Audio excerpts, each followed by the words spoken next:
Want to see the world's worst bathroom completely transform? Welcome to our 1890s Victorian home that's full of design fails and desperately needs overhauling. This bathroom is a particular state.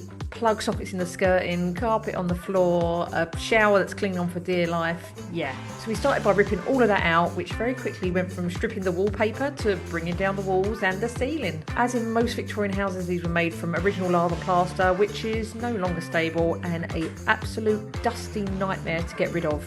But you know, we did it. Then I had this grand idea of opening up the ceiling, see if we could have it vaulted like those pretty ones that you see on Insta. In my head I was like, well, how hard can it be? Spoiler alert, it was extremely hard. Not only did the ceiling create the most mess we've ever had to deal with, but we soon ran into loads of problems. Problems like the original rafters not being deep enough to hold modern day insulation, a requirement if you want to have a vaulted ceiling under a pitched roof. So we had to DIY this bit, and this was probably the worst 2 days of my life. My back is permanently damaged by this, and yet this was only the beginning. On top of that, we had to cut down and fit 2 layers of insulation plus a vapour barrier layout on top of that. At this point, it all felt so killer. My soul was just dying, my body was packing in, and throughout all of this was still our only bathroom. So yeah, we are still showering in this every single day.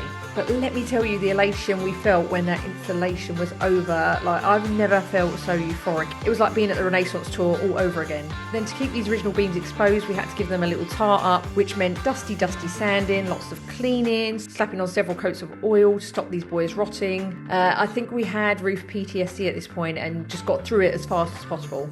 But of course, there was still more to do. The original fireplace was a whole project in itself. I stripped back the surround, got it all primed and added some corbels for character, and restored the cast iron inner too. My brain is just bathroom renovation mush now, but still some yacht varnishing on our vintage vanity to do. She is going to look gorgeous though, and those beams needed bagging up for protection from future plastering plans. And speaking of plans, here are all the bits for our bathroom. The scheme is very orange, geometric and terrazzo tiles with accents of bluey green, brass and neutral walls. And it feels like it's just never going to happen. But after months and months of hard graft, we are very nearly there. So close. I cannot wait for this all to be done, and I am so excited to share the finished result with you all very, very soon.